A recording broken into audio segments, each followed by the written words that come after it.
So some of the principles and practices for me, working in respect and trying to work with integrity with the plant world, is that in permaculture we talk about observing for a full cycle of the seasons before you start making changes. And so that's what I did. So this is really the first fall that I've actually been like wildcrafting and foraging on the land, because I waited and I watched for a year. The one exception I'll say to that would be things that are like invasive plants that no one's gonna be mad if you overharvest, honeysuckle or something like that. It's everywhere around here. Or things like goldenrod. That's everywhere right now. The season's kind of ending on that.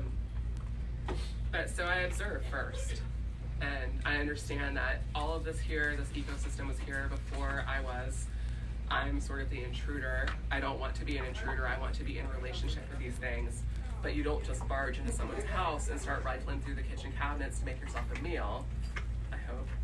And so I wanted to make friends first and also show them that I could bring something to the table. So our property, when we bought it, had trash everywhere. We're still hauling stuff out of like the ravines on our property. And so for me, when we got to that property and we decided to put an offer on it, I kind of made a promise to the land. I said, it's gonna take a while, but I'm gonna help. I'm gonna get this trash off of you.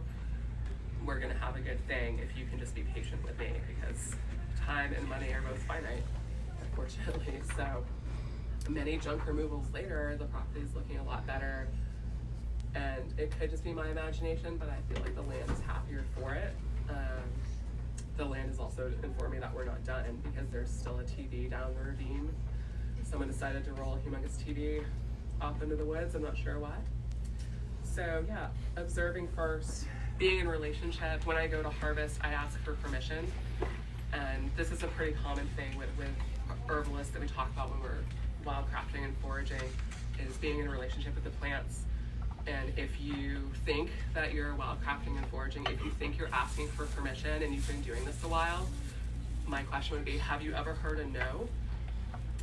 And if you're like, no, they always say yes, I'd say you're probably not listening right, because they're not always gonna want us to harvest them. They may have other needs, or it may just be past their time. I had this happen a few months ago, harvesting elderberries.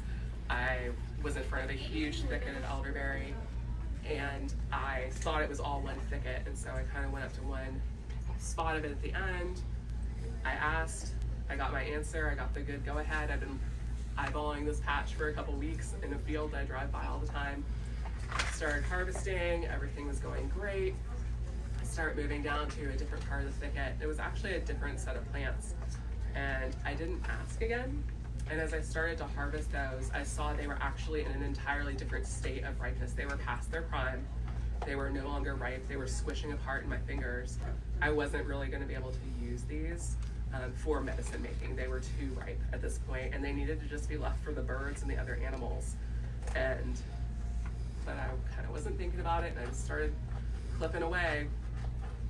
And I've never cut myself with a clipper before, but I did that day. And you might be like, that's a coincidence.